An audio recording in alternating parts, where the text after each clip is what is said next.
Hello friends, कैसे हो तुम लोग। आज बहुत ही इंपॉर्टेंट वीडियो के साथ आप लोगों के साथ हाजिर हूं। आज का टॉपिक हमारा कुछ और नहीं, जिसका इंतजार आप लोगों को बहुत देर से था, और वो है आईआईटी एडवांस 2022। इस साल बहुत ही इंपॉर्टेंट क्वेश्चन सब, कुछ आसान भी, कुछ कैलकुलेशंस बेस्ड क्वेश्चन सब आया है। आइए आज आप हम लोग देखते हैं और आप लोग टैली कीजिए कि कितना क्वेश्चंस आप लोगों का सही हुआ, कहां कहां आपने मिस किया। अगर आप 11th में हैं तो आप ये देखिए कि आपकी जो तैयारी है वो कैसी चल रही है, क्या आप इस क्वेश्चंस को बना पाते हैं या नहीं, या फिर इस क्वेश्चंस को समझ पाते हैं या नहीं। तो आइए देखते हैं फर्स्ट प्रॉब्लम हमारा क्या है। और प्रॉब्लम को सॉल्व करने से पहले मैं आप सभी लोगों को बता दूं कि ये प्रॉब्लम जो हमारे पास आया है वो मेमोरी बेस्ड है। कुछ बच्चों को ने जो एग्जाम दिया है वो कुछ मेमोरी बेस्ड पर हमें हमारे पास क्वेश्चंस आया है, तो क्वेश्चंस में कुछ एरर भी हो सकता है, डेटा से रिलेटेड कुछ एरर हो सकता है। तो आइए देखते हैं। फर्स्ट क्वेश्चंस कहता है the greatest integer less than और इक्वल टू इंटीग्रल 1 से 2 log x cube plus 1 to the base 2 dx plus integral 1 to log 9 to the base 2 to the power x minus 1 whole की power 1 by 3 dx is fill in the blanks। ये different integration का एक बहुत ही अच्छा property है और उसी पर बेस्ड ये क्वेश्चंस पूछा है। तो आइए वो प्रॉपर्टी क्या कहता है, उस प्रॉपर्टी को हम लोग देखते हैं। प्रॉपर्टी ये कहता है कि integral a to b fx dx plus integral f inverse x dx, ठीक है। और जहां लिमिटिंग वैल्यू जो है वो यहां पर है fa और यहां पर लिमिटिंग वैल्यू है fb, so that is equal to b into fb minus a into fa। ये प्रॉपर्टी क्या कह रहा है? ये प्रॉपर्टी कह रहा है integral a to b fx dx plus जो फंक्शन यहां पर है उसी फंक्शन का इनवर्स यहां पर है, और यहां का जो लिमिटिंग वैल्यू है वो fx में जब x की जगह पर a पुट किया तो जो आएगा वैल्यू fa, और जब fx में x की जगह पर b पुट किया तो जो वैल्यू आएगा वो हमारा यहां का हायर लिमिट है, ठीक है, सेकेंड इंटीग्रल का। So that will be equal to b into fb minus a into fa। Same यहां पर भी है। अगर हम इसको fx मान लें, ये हमारा fx है, तो अगर आप देखिएगा कि ये हमारा फंक्शन का इनवर्स है f इनवर्स x, ठीक है। ये अगर फंक्शन fx है तो ये उस फंक्शन का क्या है? इनवर्स है। और फिर अगर हम इस फंक्शन में x के पर 1 पुट करेंगे तो 1 cube 1 plus 1 2 log 2 to the base 2, value कितना 1। और अगर इसमें 2 पुट करते हैं तो 2 की क्यूब कितना 8 प्लस 1 कितना 9, so log 9 to the base 2, ठीक है। तो इसका वैल्यू क्या होगा? So that will be equal to 2 into log 9 to the base 2 minus 1 into 1 that is equal to 1, ठीक है। अब इसका वैल्यू कितना होगा?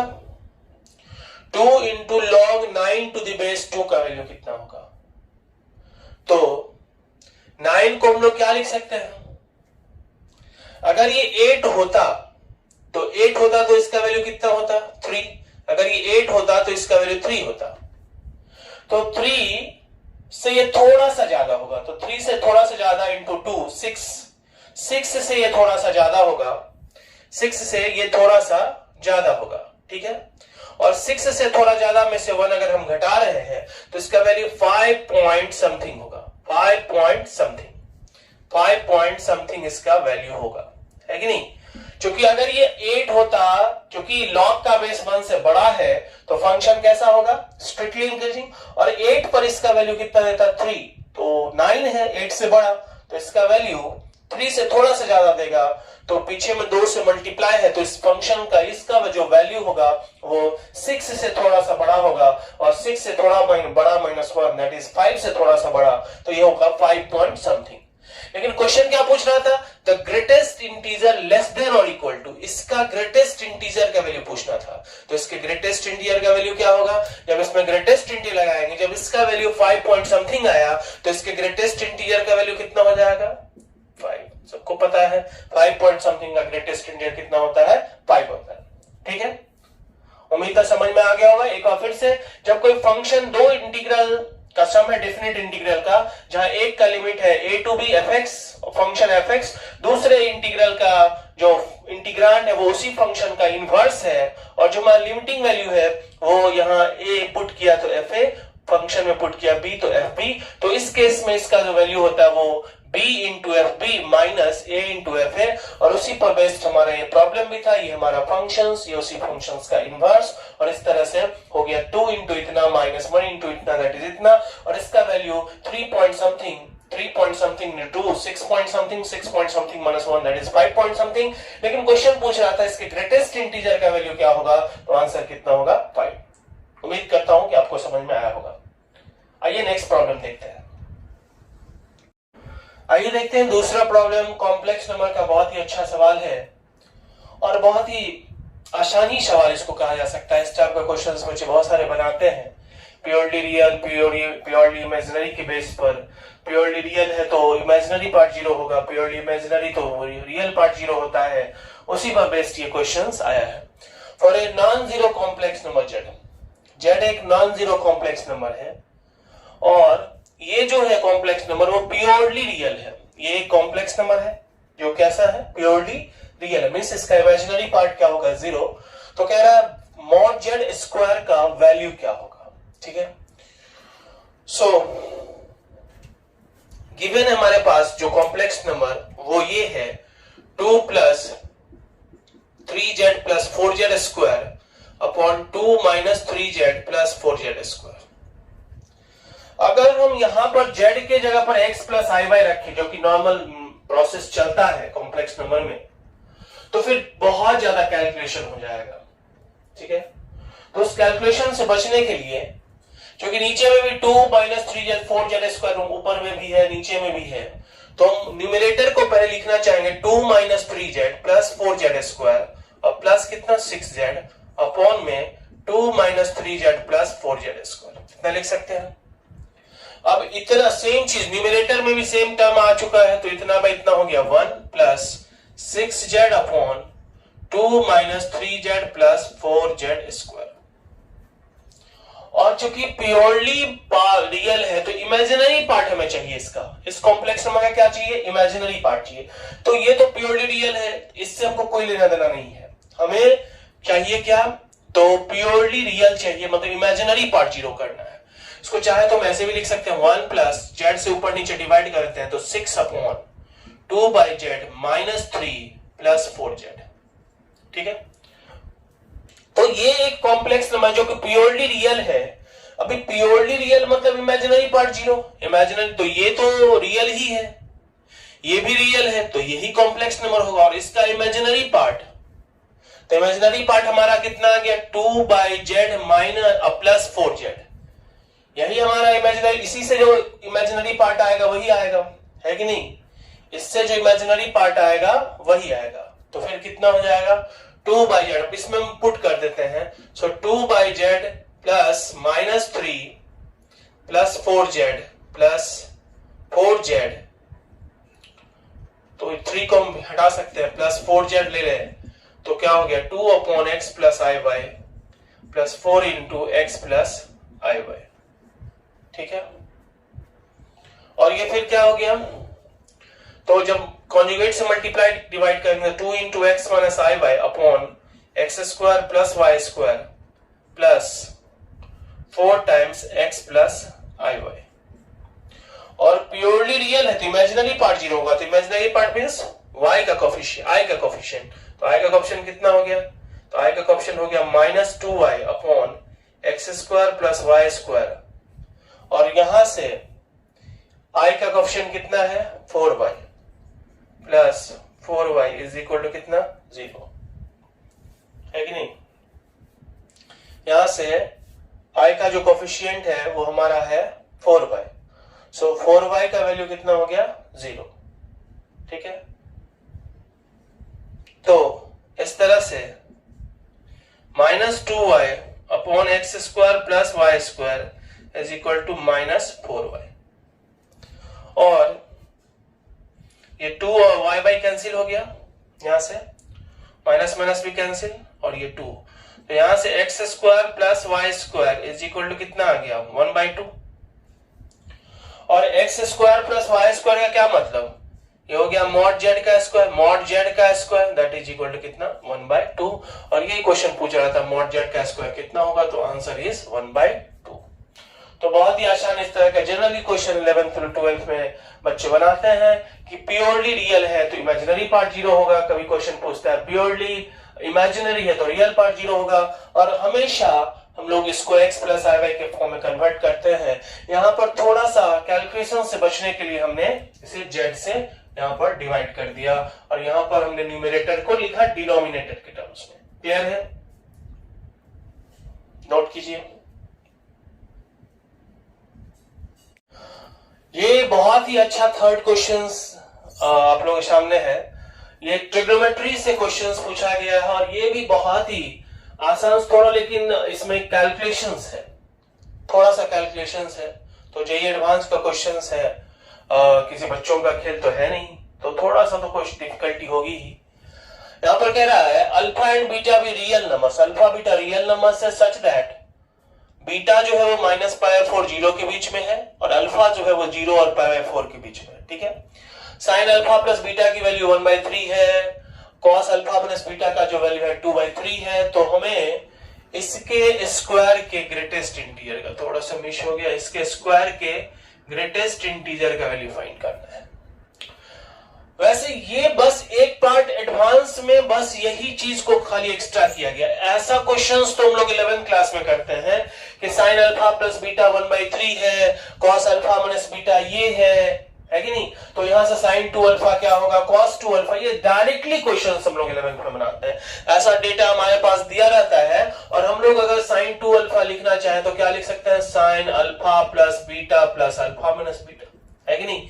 या साइन 2 अल्फा अगर हमें लिखना होता है तो हम डायरेक्टली ये लिखते हैं, या साइन 2 बीटा अगर हमें लिखना होता है तो sine alpha plus beta minus alpha minus beta. तो इस तरह से साइन 2 बीटा का भी वैल्यू हम लोग लिख सकते हैं।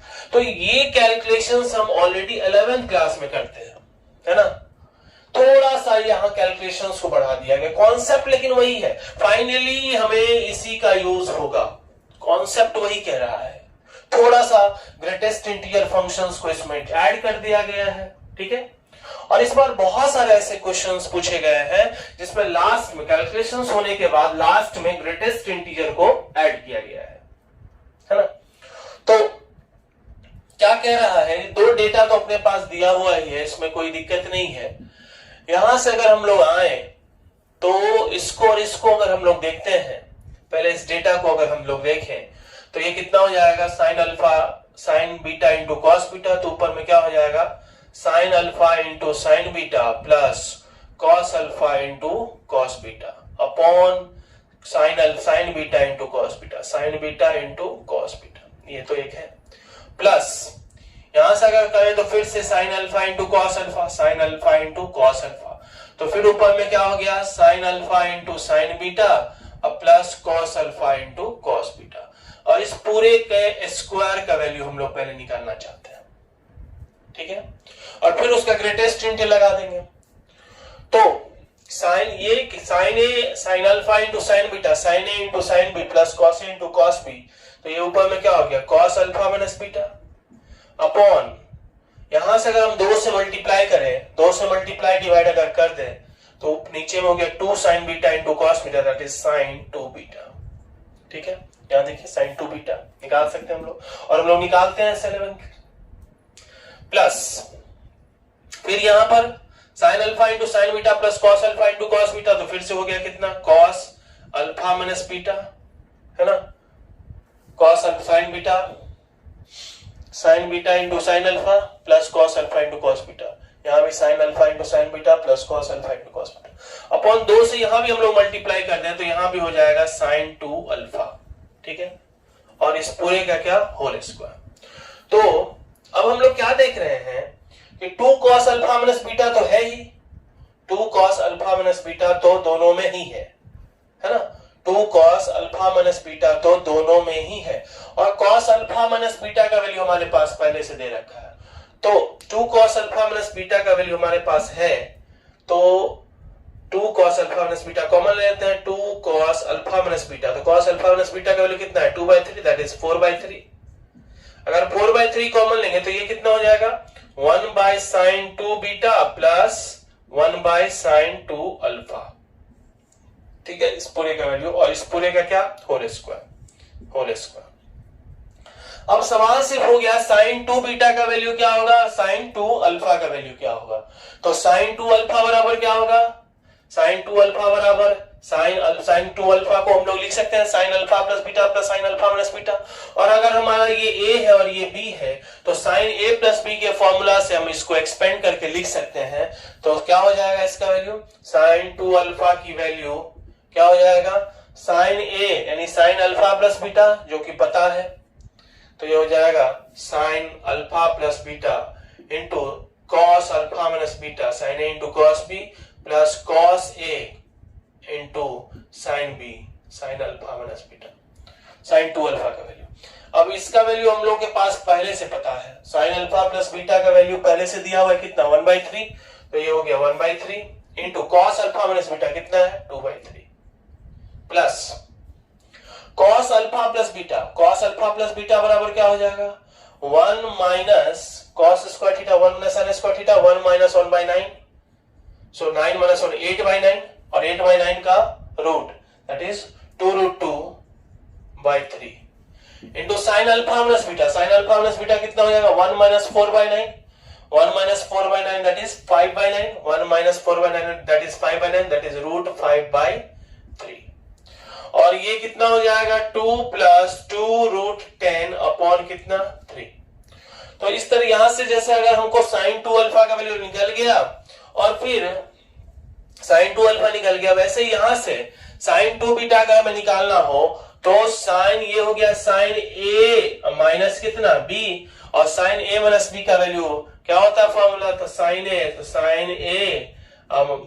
Into cos b minus cos a into कितना sin b, और यहां से हम sin 2 बीटा का वैल्यू निकाल सकते हैं।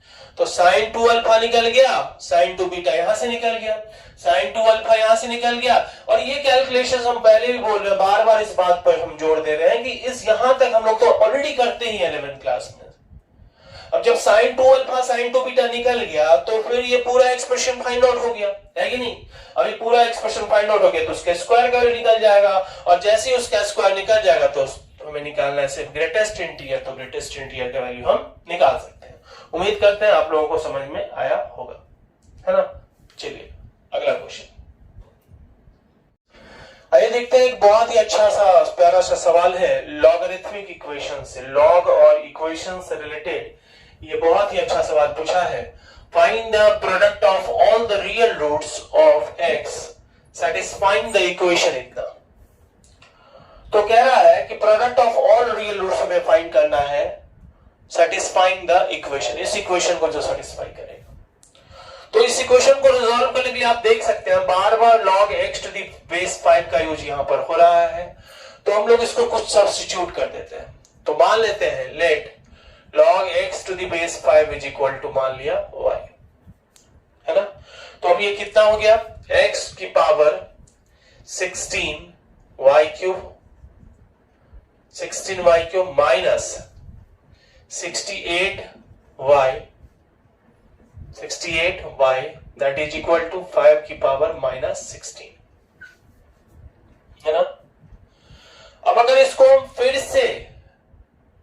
फिर से अगर हम log ले लें, अगर हम log ले लेते हैं with base 5, log with base 5 अगर ले लें, log विथ बेस 5 तो ये कितना हो जाएगा माइनस 16 आ जाएगा, और ये क्या बन गया, ये बन गया 16, ये पावर पीछे आ जाएगा तो ये हो जाएगा 16y cube minus 68y into log x to the base 5 is equal to ये माइनस 16 पीछे तो minus 16 log 5 to the base 5 तो 1 हो गया दैट इज माइनस 16। और इसको हम लोग ऑलरेडी पहले भी मान रखा था, log x to the base 5 को हमने क्या माना था y, तो ये क्या हो गया 16y cube minus 68y into y is equal to -16 और ये हो गया 16y4 minus 68y² plus 16 is equal to 0, है ना। अब यहां से इस बाय क्वाड्रेटिक इक्वेशन को सॉल्व करना है तो मान लेते हैं let y² is equal to t, y² को t मान लेते हैं तो कितना हो जाएगा 16t² माइनस 68t और प्लस 16 इज इक्वल टू 0, ये हमारा आ गया। तो यहां से t का वैल्यू निकल जाएगा, कितना होगा t का वैल्यू, वैसे 4 से कैंसिल होगा क्या, 4 से कैंसिल हो रहा है, 4 1 4 2 8 4 7 28, 4 से 4t² minus 4 1 4 34 17 t plus 4 is equal to 0। तो t का वैल्यू कितना आ गया minus b 17 plus minus b², या हम ऐसे भी लिख सकते हैं 4t 16 4t² minus 16t minus t plus 4 is equal to 0 और ये 4t कॉमन लेंगे तो t minus 1 3 minus 4 minus common तो t minus 4 equal to 0। So 4t t minus 4 common ले लेते हैं into 4t minus 1 is equal to 0, t minus 4 common ले तो t का वैल्यू क्या सब आ गया, तो t का वैल्यू आया 4 एंड 1/4, यहां से 1/4 यहां से 4, तो t का वैल्यू का क्या मतलब y², तो y² की वैल्यू कितना 4 एक केस और दूसरा y² का वैल्यू 1/4, तो y इज इक्वल टू हो गया प्लस माइनस 2, यहां से y बराबर हो गया प्लस माइनस 1/2, y का दो वैल्यू आ गया। और y हमने किसको माना था log x to the base 5 को, so log x to the base 5 is equal to 2 एक केस और दूसरा case log x to the base 5 is equal to -2, तो यहां से x बराबर कितना हो जाएगा 5 की पावर 2 दैट इज 25 और यहां से x is equal to 5 to the power -2 that is 1/5 का पावर 2 25। फिर y का वैल्यू 1/2 जब होगा तो क्या होगा log x to the base 5 बराबर 1/2, log x to the base 5 बराबर 1/2, तो x का वैल्यू यहां से आ गया 5 का पावर 1/2 और फिर दूसरा log x to the base 5 is equal to -1/2, तो x का वैल्यू 5 का पावर -1/2 that is 1/5 का पावर 2 that is 1/√5 1/√5 और ये हमारा है √5।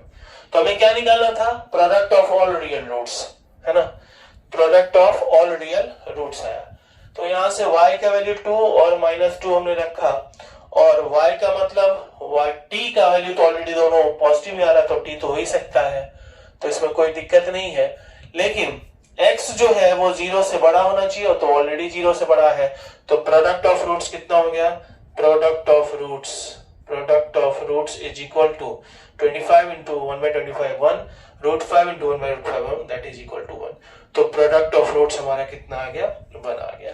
बहुत ही अच्छा क्वेश्चंस था जिसमें कि क्वाड्रेटिक इक्वेशंस था, थोड़ा सा क्वाड्रेटिक फंक्शंस था, इक्वेशंस के टर्म्स में जिसको इन्वॉल्व किया था और साथ ही एक यहाँ पे थोड़ा सा एक कॉन्सेप्ट आ रहा था, ये इंपॉर्टेंट कॉन्सेप्ट था क्योंकि यहाँ पर जाने के बाद ये सॉल्व थोड़ा सा डिफिकल्टीज हो रहा था, तो ये ध्यान रखना था कि log x to the base 5 को हमने y माना, तो यहाँ इंपॉर्टेंट था ये हमारा स्टेप कि अगर हम फिर से y log लेंगे v5 बेस पर तो ही ये पीछे आएगा, तभी जाके ये प्रॉब्लम हमारा सॉल्व हो पाएगा। ठीक है, चलिए फिर अगले क्वेश्चंस को देखते हैं। नेक्स्ट प्रॉब्लम है fx इक्वल टू दिया हुआ है sin πx/2l और gx फंक्शन हमको दिया हुआ है ऐसा, हमें निकालना है limit x tends to alpha plus f of gx। तो इस सवाल में दो चीज का कॉन्सेप्ट यूज है, एक तो लिमिट है और दूसरा जो सवाल है, दूसरा जो टॉपिक है वो है कंपोजिशन फंक्शन। अब यहां पर इंपॉर्टेंट बात यह है कि अगर हम f ऑफ gx पहले निकालते हैं और तब जाके लिमिट अगर पुट करेंगे तो थोड़ा सा कैलकुलेशंस ज्यादा डिफिकल्ट हो जाएगा। तो पहले हम लोग क्या निकालेंगे gx का लिमिटिंग वैल्यू x बराबर अल्फा पे निकालेंगे और फिर fx में पुट कर देंगे, तो थोड़ा सा आसान हो जाएगा। तो आइए पहले निकालते हैं limit x tends to alpha plus gx that is equal to limit x tends to alpha plus, और gx का वैल्यू दिया हुआ है कितना, 2 log base e root x minus root alpha by log e to the power root x minus e to the power root alpha to the base e।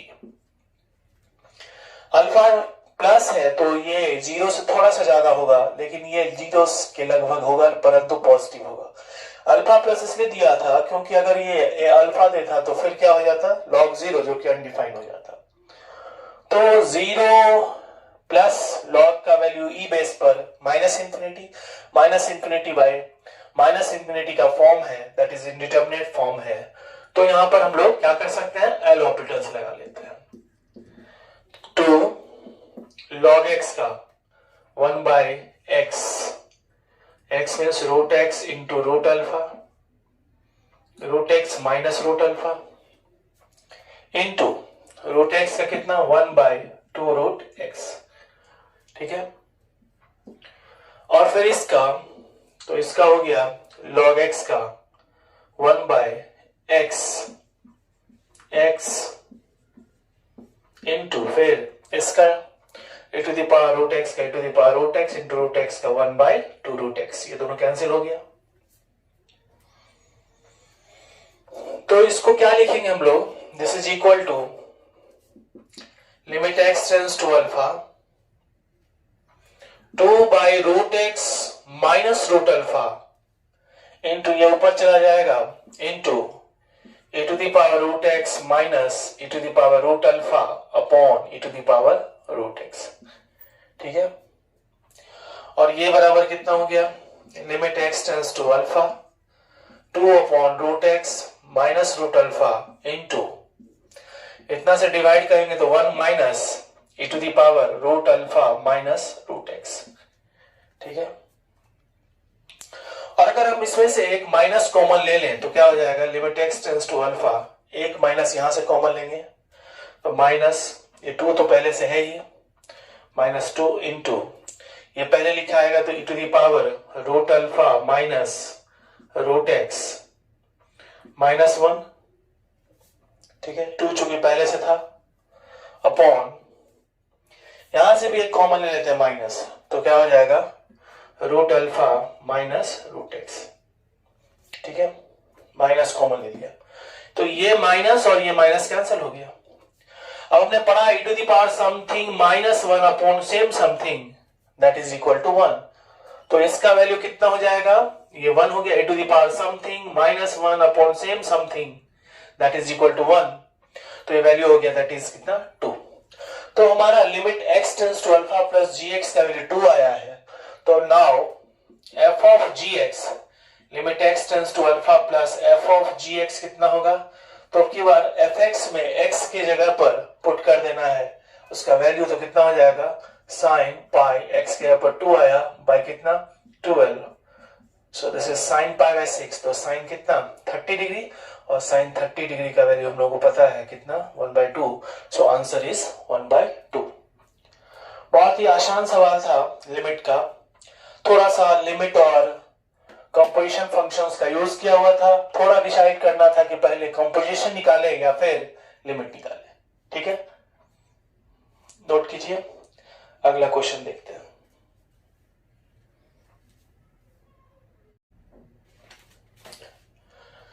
अगला problem है limit x tends to 0 e to the power x cube minus 1 minus x cube whole to the power 1/3 plus so on. तो ये भी हमारा 1 है, ये भी 1 है, 0 हो गया, ये भी 0 बाई ये भी 0, तो 0/0 फॉर्म है और इस लिमिट का वैल्यू फाइंड करना है। आई थिंक बीटा का वैल्यू इसे बराबर है तो 5 बीटा ऐसे कुछ पूछ रहा है, तो अगर ये लिमिट निकल गया मतलब इस प्रॉब्लम सॉल्व हो गया। तो हम लोग इसको ऐसे लिख सकते हैं, limit x tends to 0 e to the power x cube minus 1 है ना, e to the power x cube minus 1 minus x cube whole to the power 1/3 plus 1 minus x square whole to the power 1/2 minus 1 into कितना sine x by x into sine square x upon x square into कितना x square, तो ये कितना हो गया 1, और यहां पे बच गया कितना एक्स क्यूब। तो एक्स क्यूब अगर बच गया तो इसको हम लोग ऐसे लिख सकते हैं लिमिट एक्स टेंड्स टू 0, यहां पर इसको लिख सकते हैं to the power x cube minus 1 plus 1 minus x cube whole to the power 1/3 plus 1 minus x square whole to the power 1/2 minus 1 into sine x, और हर एक टर्म में हम एक्स क्यूब से क्या करेंगे डिवाइड कर देंगे एक्स क्यूब से, ठीक है। अब क्या हो गया ये, so this is equal to limit x tends to 0, और यह बहुत ही अच्छा फॉर्म माना e to the power x minus 1 upon x, जहां e to the power x minus 1 upon same x, जहां x टेंड्स टू कितना 0, ये 0 टेंड कर रहा है, so this is equal to कितना 1, तो इसका वैल्यू हमारा कितना आ गया, 3 लिमिट आ गया, तो इसका वैल्यू हमारा आ गया कितना 1, सो दिस इज 1 प्लस, अब इसका वैल्यू कितना होगा, तो ये भी 1 माइनस, इसका अगर हम लोग निकालते हैं अलग से लिमिट एक्स टेंड्स टू 0, और ये हो गया 1 minus x cube whole to the power 1/3 upon x cube, plus यहां से एक एक्स आके 1 हो जाएगा, एक एक्स होके 1 हो गया, तो क्या हो गया ये साइन एक्स बाय एक्स कितना हो गया 1, तो क्या बचा 1 minus x square whole to the power 1/2 minus 1 upon कितना एक्स स्क्वायर। अब यहां पर क्या है x 0 है, सेम चीज है x क्यूब, तो अगर हम x क्यूब को कुछ मान लें t, तो ये हो गया 1 plus limit t tends to 0, x cube को अगर t मान लें, so 1 minus t whole to the power 1/3 upon कितना t, और प्लस यहां भी एक्स स्क्वायर को t मान लेते हैं, तो प्लस हो गया लिमिट t टेंड्स टू 0 और 1 minus t whole to the power 1/2 upon minus 1 by t, इसका वैल्यू तो 1 आ चुका था। अब अगर हम एक बार डिफरेंशिएट कर देंगे, चूंकि फॉर्म क्या t के यहाँ पर 0 रखेंगे, तो 1 माइनस 1 0/0 फॉर्म है, तो ये तो 1 है ही, प्लस इसका डेरिवेटिव कितना आएगा 1, यहाँ पे डेरिवेटिव आएगा 1, यहाँ पे डेरिवेटिव कितना आएगा 1 का 0, इसका करना होगा, तो क्या होगा इसका डेरिवेटिव, माइनस है तो माइनस तो रहेगा ही, 1/3 into 1 minus t to the power 1/3 minus 1 that is minus 2/3 into minus t का डेरिवेटिव प्लस 1, ठीक है, अपॉन टी का तो 1 ही हो जाएगा, प्लस यहां पर भी टी के यहाँ पर 0 है, तो डेरिवेटिव करेंगे तो क्या होगा 1/2 इंटू 1 माइनस टी का पावर माइनस 1/2 इंटू माइनस 1, तो इंटू माइनस 1, और टी के यहाँ पर कितना है 0, तो ये हो जाएगा कितना 1 प्लस 1/3, और इसका वैल्यू कितना आएगा, टी के यहाँ पर 0 रखेंगे तो एक माइनस यहाँ पे बचा हुआ रह जाएगा, तो ये हो जाएगा -1/2, तो एलसीएम कितना हो गया, एलसीएम हो गया 6, तो ये हो गया 6 प्लस 2 माइनस कितना 3, है ना, so this is equal to कितना 5/6। ये बीटा का वैल्यू था, और हम लोग को शायद निकालना था फाइंड 6 बीटा कितना होगा, तो बीटा का वैल्यू आ गया कितना, यहां हम लोग क्या देख रहे हैं, बीटा का वैल्यू आया 5/6, तो 6 बीटा इज इक्वल टू कितना 5। ये क्वेश्चन पूछ रहा था 6 बीटा का क्या वैल्यू होगा, तो यहां थोड़ा सा हमने देखा कि अगर x टेंड्स टू 0 है, यहां पर अगर हमने x क्यूब को t मान लिया तो थोड़ा कैलकुलेशन आसान हो गया, क्योंकि इसके बाद नहीं तो फिर 3rd डिग्री का यहां पर लिमिट आ जाता, तो फिर उसको डिफरेंशिएट करना थोड़ा सा डिफिकल्ट हो जाता। तो यहाँ पर जैसे हमने x क्यूब को t सब्स्टिट्यूट किया, तो ये बहुत ही आसानी से लिमिट निकल गया, और इस तरह से हमारा बीटा का वैल्यू आया 5/6, this is equal to beta. लेकिन सवाल में आई थिंक पूछ रहा था 6 बीटा का वैल्यू, तो 6 बीटा इज इक्वल टू कितना 5, क्योंकि ये शायद इंटीजर का सवाल था, सो आंसर इज 5। चलिए देखते हैं अगला सवाल। अगला प्रॉब्लम है ज्योमेट्री से, कोऑर्डिनेट ज्योमेट्री का बहुत ही अच्छा सवाल है। Let ABC be the triangle with AB is equal to 1. BAC दिया हुआ एंगल BAC π/2 है.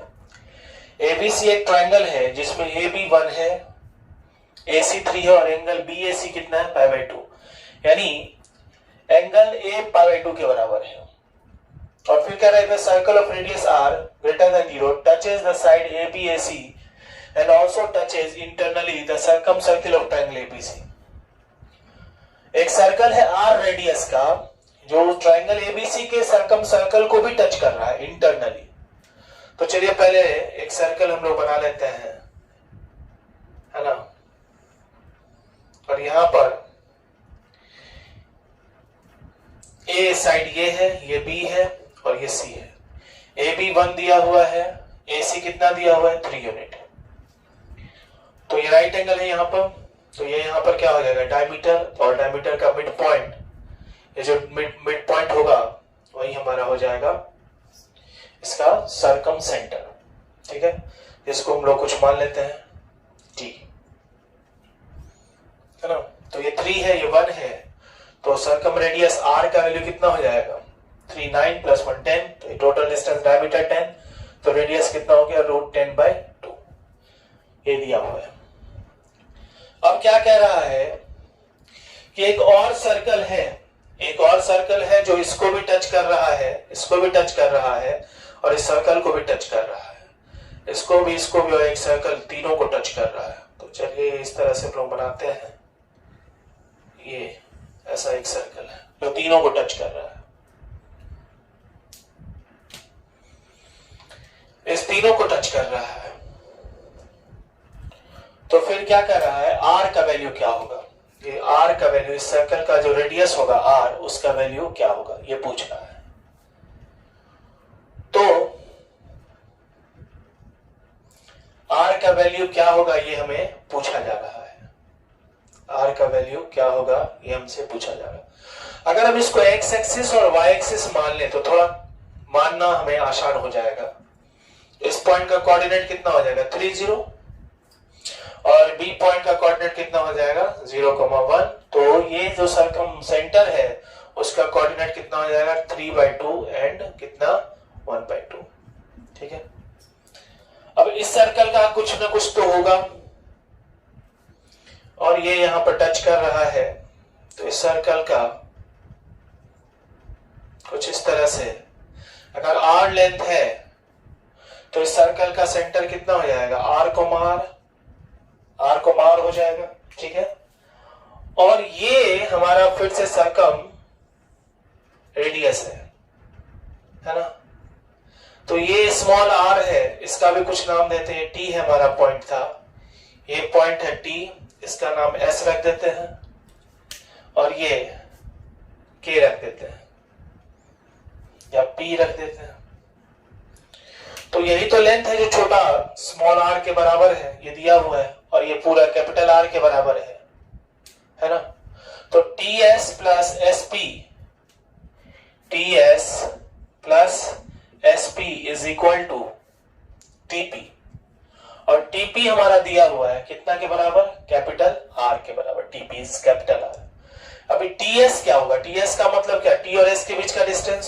सो 3/2 माइनस R माइनस 3/2 का whole square plus R minus 1/2 का होल स्क्वायर, ये TS हुआ, है ना, ये डिस्टेंस. और प्लस SP कितना है R is equal to TP कितना है कैपिटल TP मतलब कैपिटल R, ये हो गया हमारा कैपिटल R जो कितना के बराबर है √10/2 के. और इस R को इस साइड लेके चले जाते हैं. अब स्क्वायर कर देंगे तो क्या हो जाएगा R² plus 9/4 minus 2 × R × 3/2 3R plus R² plus 1/4 minus 2 × R × 1/2 that is R is equal to. अब ये इसका भी स्क्वायर करेंगे तो ये कितना हो जाएगा 10/4 प्लस R² माइनस √10R. ठीक है. 9/4 प्लस 1/4 10/4 कैंसिल हो गया, एक R² भी कैंसिल हो गया, है ना. So R² is equal to r square is equal to, ये इधर जाके प्लस हो गया, so r minus root 10 r, r square is equal to r into इतना, है ना। तो आर कॉमन ले लिया, आर स्क्वायर, यहां से एक आर स्क्वायर बचा हुआ था, -9/4 plus -3r plus r square, ऐसे तो सही है। तो -3r minus r, r square minus r square ये बचा, -3r माइनस आर, तो -4r plus root 10r is equal to 0। R common लिया, r -4 plus root 10 is equal to कितना, 0। r तो 0 हो नहीं सकता है, तो r इज इक्वल टू कितना हो गया, 4 माइनस रूट 10, यही हमारा वैल्यू हो गया, r is equal to 4 minus root 10। Root 10 का वैल्यू 3 पॉइंट समथिंग होता है, तो r माइनस रूट 10। एक बार फिर से देख लिया जाए, ये डिस्टेंस प्लस ये डिस्टेंस, तो ये डिस्टेंस हो गया r माइनस 3/2 और 1/2, तो r माइनस 3/2 का होल स्क्वायर, तो r square plus 9/4 minus 2 cancel, तो -3r plus r square plus 1/4 minus r is equal to, इसका स्क्वायर हो गया 10/4 plus r square minus 2 cancel, तो रूट 10r, आर स्क्वायर और आर स्क्वायर कैंसिल हो गया, ये दोनों भी कैंसिल हो गया, r square minus 4r is equal to plus root 10r equal to 0, r common, r minus 4 plus root 10 is equal to 0, तो r 0 हो नहीं सकता है, तो यही 0 होगा, तो r इज इक्वल टू कितना हो गया, 4 माइनस रूट 10। बहुत ही अच्छा सवाल था, यहाँ पर सोचना बहुत ही इंपॉर्टेंट था, इसको एक्स एक्सिस और एक्सिस रेफरेंस लेना, और साथ ही ये रिजल्ट लगाना, ये थोड़ा सा सोच जो था वो बहुत ही इंपॉर्टेंट था। तो इस क्वेश्चन जो था वो बहुत ज्यादा डिफिकल्ट नहीं था कैलकुलेशंस वाइज, लेकिन सोचना बहुत ही इंपॉर्टेंट पॉइंट था यहाँ पर। तो कैसे हम लोग एफर्ट करें, कैसे क्वेश्चंस को स्टार्ट करें, ये इंपॉर्टेंट है। ठीक है, चलिए अगला सवाल देखते हैं।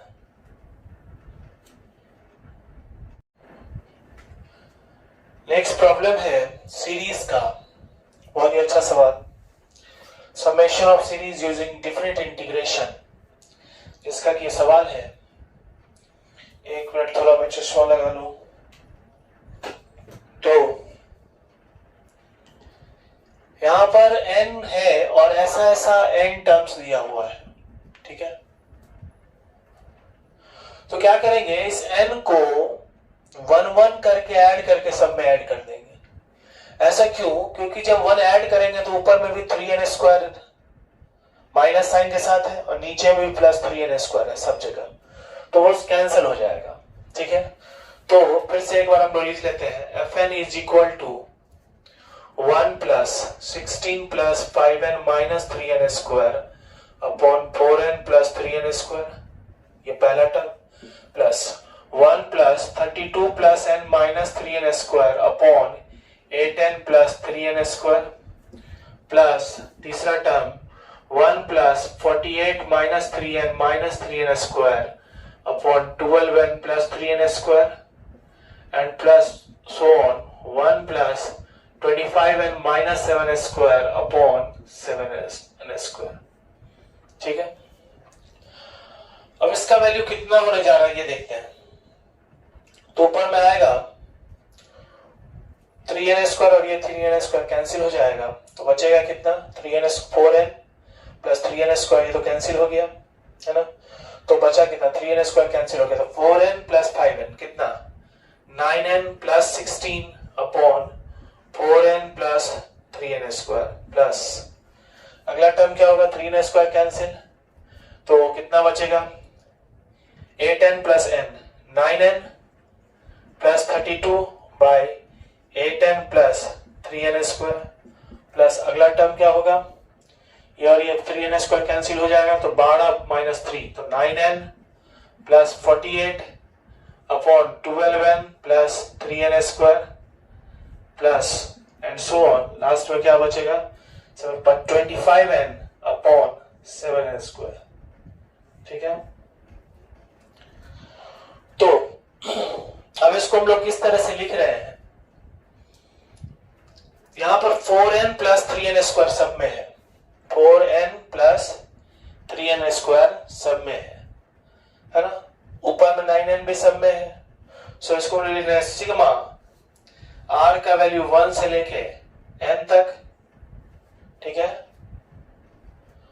r का वैल्यू 1 से लेके n तक, तो ये कितना हो जाएगा, 9n तो है ही, 9n plus 16r, 9r n सब में है, तो 16r तो 16, 32, 48 ऐसे करके जा रहा है, लास्ट में 16n है ना, 25n को हम लोग क्या लिख सकते हैं, 9n प्लस 16n अपॉन में यहां क्या है, अपॉन में अगर देखें तो 3n स्क्वायर सब में है, 3n स्क्वायर सब में है, तो यहां पर क्या हो रहा है 4n 8n 12n, तो 4nr अगर हम कहते हैं 4rn, और r का वैल्यू कितने कहां तक, 1 से लेके n तक, तो ये हमारा हो गया।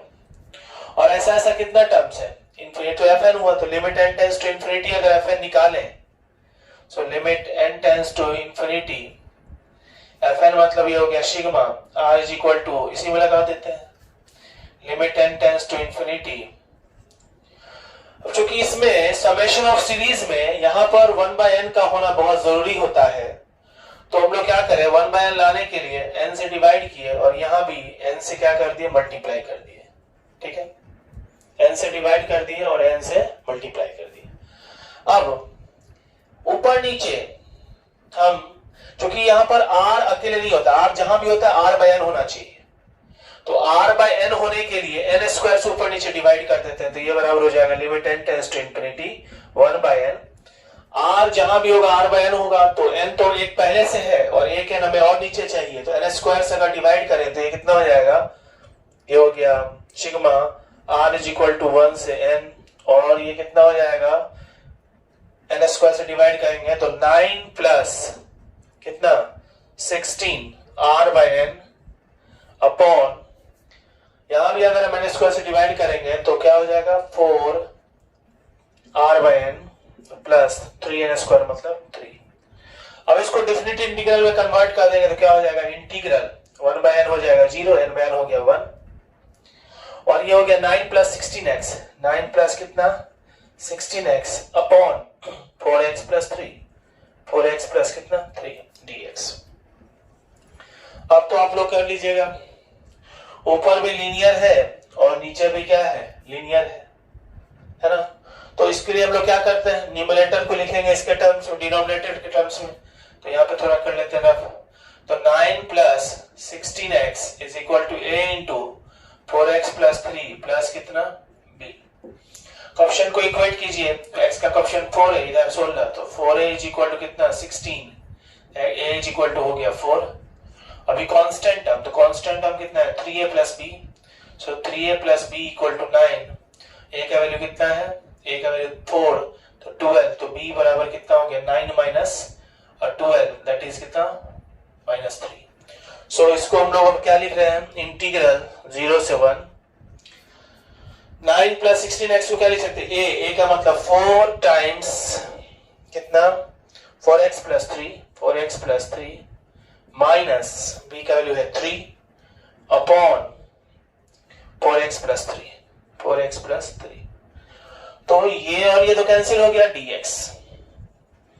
अब ये और ये कैंसिल हो गया तो कितना बचा 4, तो 4 का इंटीग्रल कितना हो गया 4x माइनस 3 बाई इतना, तो माइनस 3 log 4x प्लस कितना 3, और लिमिट दिया हुआ है कहां से कहां तक, 0 से लेके 1 तक, 0 से लेकर कहां तक 1 तक। अब एक बार 1 पुट कीजिए और एक बार 0 पुट कीजिए, ठीक है, तो कैलकुलेशन हो जाएगा। तो बहुत ही थोड़ा सा सेट करना था इस सीरीज को, थोड़ा सा definite integration, summation limit, summation of series using definite integration age limit के फॉर्म्स में इसे थोड़ा सा अरेंज करना था, और उसके बाद बहुत ही आसानी के साथ फॉर्म में आ गया, ठीक है। चलिए अगले सवाल को देखते हैं। चलिए ये प्रॉब्लम है, बहुत ही आसान प्रॉब्लम है, प्रोबेबिलिटी का थोड़ा सा कैलकुलेशन है, जिसमें प्रोबेबिलिटी और सेट थ्योरी से रिलेटेड वेन डायग्राम से। देखते हैं इस प्रॉब्लम को क्या कहता है। In a study about pandemic, data of 900 persons was collected. Pandemic में 900 डेटा को कलेक्ट किया गया and it was found that 190 persons had symptom of fever. तो NF फीवर वाला केस कितना है? अगर फीवर वाला केस को काउंट करें, fever NF is equal to 190. 220 जो है वो कफ से है, NC 220 जो है ब्रीदिंग, NB 220. अब क्या कर रहा है? 30 जो है वो तीनों है, 30 तीनों, NC intersection F intersection B is equal to 30. तो ये हो गया 1 2 3, ये भी हो गया. अब क्या कह रहा है? या तो कफ है या फीवर है या बोथ है, दोनों है. या तो कफ है या फीवर है या दोनों है. तो क्या हो गया? NC union F, NC union F दिया हुआ है कितना? 330. यहां पर क्या है? ब्रीथिंग और कफ है, NB यूनियन और बोथ F. ये कितना दिया हुआ है? 350. और फिर 340 दिया हुआ है फीवर और ब्रीदिंग, फीवर एंड ब्रीदिंग. तो यहां पे था 350 क्या था? ब्रीदिंग और कफ था. और यहां पर 340 दिया हुआ फीवर एंड ब्रीदिंग. ये दिया हुआ है कितना? 340. ठीक है. तो क्या पूछ रहा है? If a person is chosen randomly from these 900 persons, then the probability that the person has at most one symptom, अधिक से अधिक एक सिम्टम होगा, ये पूछ रहा है. तो पहले निकाल लेते हैं हम लोग.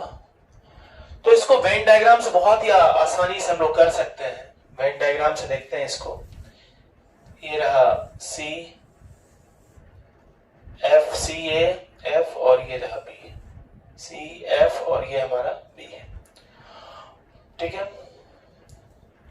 जिसमें से तीनों का जो कॉमन है वो तो दिया हुआ है कितना? 30. तो कॉमन का जो वैल्यू है वो तो हम लोग को आसानी से यहाँ पे दिखाई दे रहा है. ये हमारा 30 है, ये 30 दिया हुआ है. अब क्या करना होगा? C इंटरसेक्शन F निकालना पड़ेगा. तो NC यूनियन F बराबर क्या होगा? NC plus NF minus NC intersection F. तो यहां से इधर का इंटरसेक्शन लगाए तो इधर जाके यूनियन हो जाएगा माइनस में. तो NC इंटरसेक्शन F बराबर ये हो जाएगा यूनियन वाला. NC पता है, NC कितना है? 220. तो 220 प्लस NF पता है 190 माइनस C यूनियन F पता है 330. तो 22 9 31 31 और 10 41, 410 में से 330 चला गया तो बचा कितना? 80. तो C इंटरसेक्शन F हमको निकल चुका है. C इंटरसेक्शन F 80 है ना? ये निकल चुका है. तो ये 30 था, तो ये टोटल का वैल्यू 80 है, तो ये 30 है तो कितना बचा? 50. वैसे ही C इंटरसेक्शन B निकाल लेते हैं, NC इंटरसेक्शन B. तो ये क्या हो जाएगा? NC कितना है? NC हमारा है NC plus NB minus NC union B. NC पता है 220 प्लस NB पता है 220 माइनस NC यूनियन B पता है 350. ये हो गया 440 minus 350. 440 minus 350 that is 90. C और B का इंटरसेक्शन कितना है? 90. तो 30, तो ये कितना बच गया? 60. ठीक है. फिर अब हमारा तीसरा ये F और B का निकालना है. F इंटरसेक्शन B बराबर NF plus NB minus NF union B. NF दिया हुआ है कितना? 190 प्लस NB कितना है? 220 माइनस F यूनियन B कितना है? 340. कितना हो गया? 200 एक 300 410 में से 340 तो 70 ये बच गया. तो ये 70 है हमारा, जिसमें 30 था, तो ये कितना हो गया? 40. ठीक है. अब फीवर वाला केस कितना था? 190। तो टोटल फीवर वाला केस 190 था, तो 5 4 9 3 12, तो बचा कितना 70। 220 था कफ वाला, तो 6 5 11, 6 5 11 थी 14 8, 220 था ब्रीदिंग वाला, 130 13 और 9, तो 90 हो गया। अब ये टोटल है जो 900 में है, तो कितना हुआ 900 में, ये जो या तो ब्रीदिंग हो या फीवर हो या कफ वाला। 7 5 12 8 20, 6 26, 26 3 29, 29 4 33, 33 9 42, 420। तो बाहर में कितना बच गया 480, है कि नहीं। अब क्या कह रहा है प्रॉब्लम कि सारा चीज हम लोग निकाल लिए। अब कह रहा है कि if a person is chosen randomly, एक पर्सन को रैंडमली चूज किया जा रहा है from these 900 persons, then the probability that the person has at most one symptom। तो at most one symptom मतलब क्या, या तो अधिक से अधिक एक हो, या तो 0 वाला हो या अधिक से अधिक 1 वाला हो। तो ये और ये सब ऐड हो जाएगा। तो टोटल NS तो हमारा है 900 और NE कितना होगा, तो NE बराबर 80 प्लस 70 प्लस 90 प्लस 480, तो कितना हो जाएगा ये और ये, क्योंकि एटमोस्ट 1 मतलब या तो 0 वाला या फिर 1 वाला। तो ये कितना हो गया 9 7 16 16 8 16 और 8 24 यानी 240 और 400 440 240 और 400 200 400 600 और 720। so this is equal to 720। तो प्रायोरिटी कितना हो गया 720 बाई 900, तो 0 0 कैंसिल हो गया, 9 से 10 8, तो 8 by 10 that is 0.8। so priority is 0.8। बहुत ही आसान सा सवाल था। हाँ, थोड़ा सा इसमें वेन डायग्राम का अगर हम यूज कर लेते तो बहुत ही आसानी से सवाल पता चल गया कौन सा डेटा क्या है, किस पर बेस्ड है। तो थोड़ा सा यूनियन इंटरसेक्शंस और प्रायोरिटी तो कुछ है ही नहीं। मुझको लगता है 11th के बच्चे भी बहुत ही आसानी से इस प्रॉब्लम को समझ सकते हैं। ठीक है, चलिए नेक्स्ट प्रॉब्लम।